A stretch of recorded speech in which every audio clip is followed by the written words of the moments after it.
Hi. So I'm a little nervous being up here, but I'm glad you chose me.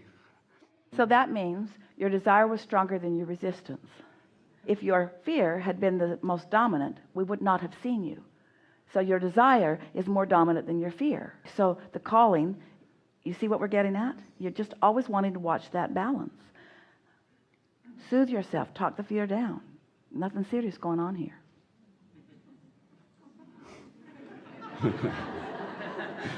Okay. So I've been working to create, quote unquote, the job of my dreams. I went back to graduate school and got a master's in astrophysics. And I've been trying to create this, something just where I love what I do, where I'm working with people that love what they do, where... So the job of your dreams, given what you've heard us talk about here, the job of your dreams keeps expanding, yes? Because you can't stall out. So it's open-ended. Yes. The ideas keep flowing. Yes. You get to dovetail with other brilliant people in a collaborative fashion where great ideas can really hatch. We can see why you'd call that the job of your dreams. We'd call it the most realistic thing that we've ever heard from anyone. Doesn't feel like a dream. It feels like a sure thing to us. But in the process, I can't see myself there. What I feel is, I feel anxious. Well, then don't try to force it, because if you try to see yourself there and can't, then you practice not being able to see yourself there. So you got to back off from it a little bit and be more general about it. So what can you see? I can see the ideas. I mean, I can see the beauty. I'm fascinated by the beauty of the universe and what's possible. So here's the thing. Remember, step one, you already launched it. You don't have to do that again. You already identified what the job of your dreams is. Step one is done. So you don't have to go back and revisit that. So now, step three is what you got to do. Focusing on the beauty of the universe, is that easy for you? Oh. If that comes easy to you, then just do that. This is so fascinating. This is so amazing. This is so incredible. Look at the synchronicity of all of this. All you have to do is be in the receptive mode, and the job of your dreams will come into your experience. At the same time, I think of all things that I should be doing, sending resumes out, talking to people, networking, following up on things that I haven't followed up on. Have you been doing that? Huh? Have you been doing some of that? I've been doing some, but not as much. How's it working out? I feel stuck. There are those who say, if you throw enough mud on the wall, some of it will stick. And we say, yes, but it always makes a big mess. What you want to do is think about, why do you want this? That's what we'd like to hear from you. Why do you want this? Why do you want this job of your dreams? What is it about it that turns you on? It's hard to explain. It's just the energy of seeing things as they are. It's like because I love the feeling of expansive thought. And I love getting to look at something differently than most others can see it. I love the mind expansion that is required in this. I love the free flowing of thought around it. I love the bigness of it. I love the massiveness of it. I love the wholeness of it. I love the perfection of it. I love the wonder of it. I love the amazement of it. I love the co-creative genius of it. I love the unknown of it. Yeah, and something else comes up. Yes? It's a connection. It's when you see these things, I don't know how to explain it, but when you see these things in the universe... Well, we do. It's what we're talking about. That's that alignment. That's what that alignment is. That's that feeling of seeing the world through the eyes of Source. Just catching glimpses of the way it all works, of the way creation happens. How do you think all of this came into being? Exactly in the same way that we're trying to help you get a car in your garage. It's exactly the same process. All of these planets spinning in their orbit in perfect proximity to each other, and beyond and beyond and beyond and beyond and beyond. All of that thought vibration that with attention to it became actualized, and with attention to it became actualized in a rhythm of perfection. Everything always working out to perfection, you see. It's no wonder that it's thrilling to you to gaze in the direction of that, to look upward and outward and onward. It's no wonder that that's thrilling to you, you see. And what feels bad to you is when you come back from all of that and try to figure out how to put a resume together. Well, it's because it's too soon for that. Let the wonder of all of that keep inspiring you. Let it build within you until what comes across in your resume, you'll be so turned in, tapped in, turned on, that what will come across is something that's so powerful that it will be undeniable. You'll present your credentials. You'll let them know that you had the stamina and the wherewithal to go to school and get the degree and learn what you needed to learn. You've got the basics. But it's not the basics that ever carry anyone to greatness. It's the alignment that carries someone to greatness. Now, maybe the basics are necessary. We really don't think that they are, but in your world, let's say that the basics are necessary and you've got those, and so now you've got the basics, but now you've got something far more. Look at the athletes out on the ball court. Look at them. They're equal height, most of them, in equal weight, and they've got equal muscle capacity. But what makes the difference between those that have that eye-hand coordination? What makes the difference between those that are inspired, those that are so tuned in that they can tell what somebody else is going to do, those that see the big picture, that are looking for broader view, that know exactly where they need to be and where they want to be in the rhythm of what's going on? In other words, it's far more than just the basics. They've gone into alignment. They're using the leverage of energy that creates worlds, and that's what's flowing through them, you see. So if you will allow yourself to dream more and to feel the fullness of all of that longer, rather than doing more of that mundane stuff that everybody thinks that they need to do to jump through the hoops, so you allow yourself to rise above the fray so that you are in love with the universe and all of its possibilities, then that will come across in the way that you interview, in the way that you connect, in the way that you rendezvous with others. Possibilities.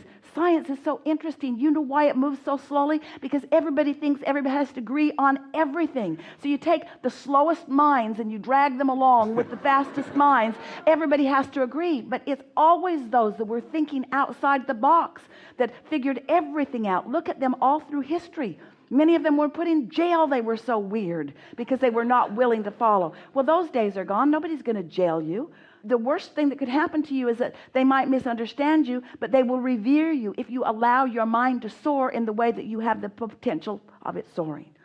So you've got the basics, you've got the credentials, you're in the game. Now let yourself dream into that place of feeling wonderful, and then the words that flow forth from you are, I was born for this.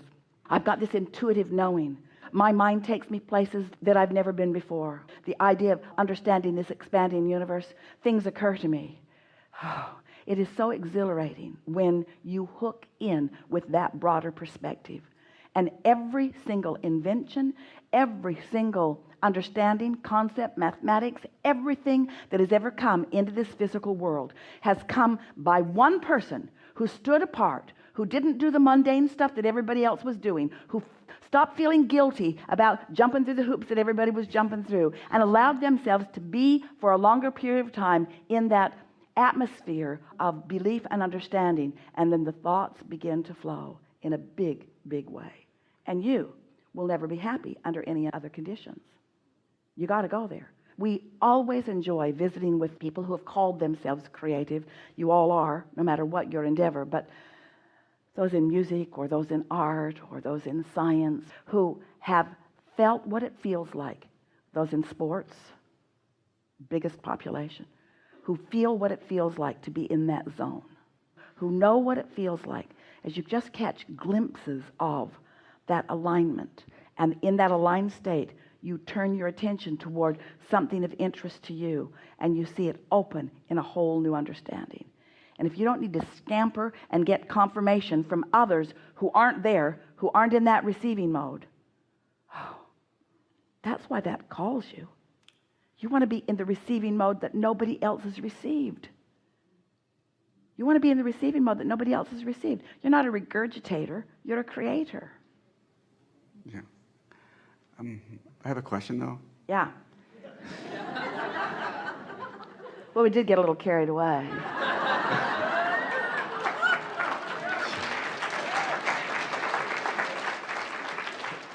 So I agree with everything you say, except there's one thing that kind of sticks with me. When you say you have the credentials, when I talk to people in the field, I have a master's right now, and they're like, well, you don't have a PhD, you don't have a postdoc. There are all these hoops that people tell me, well, we can't consider you because of these reasons. You know, or you don't have this programming experience or whatever it happens to be. And then I get stuck because I'm like, well... Then you're talking to them too soon. You're talking to them too soon. When you're in that state of alignment, you carry a credential with you, a vibrational credential. look at the greats. What kind of credentials did Galileo have? What kind of credentials? Your credentials are the way you mundanize yourselves.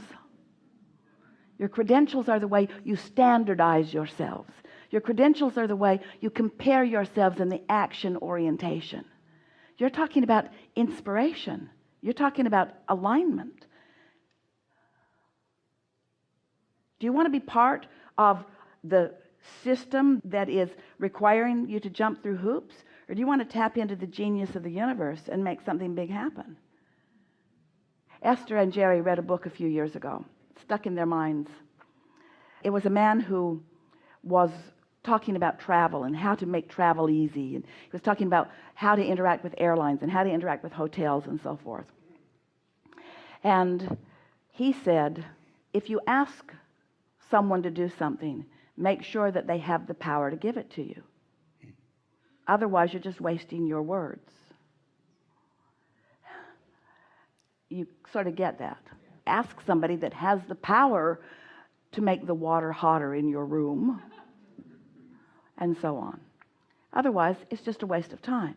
So we'd like to reflect that to you by saying, when you ask those who are willing to play in the world of mundaneness to give you your certificates, then you've sort of relegated yourself to a different game than you want to play in.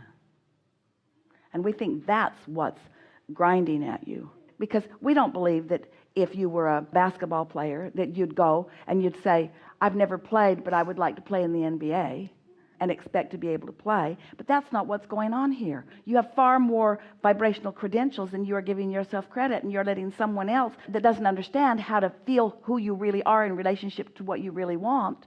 This is the thing that we're saying to all of you all of the time. You're looking for love in all the wrong places. You're looking for accreditation in all the wrong places. You're looking for it from other humans who cannot give it to you. Go to your source, and your source will give it to you. You're looking for confidence. You're looking for clarity. You're looking for stamina. You're looking for vitality. You're looking for genius. You're looking for information. You're not going to find it there with them. They're moving paper clips around. That's their job.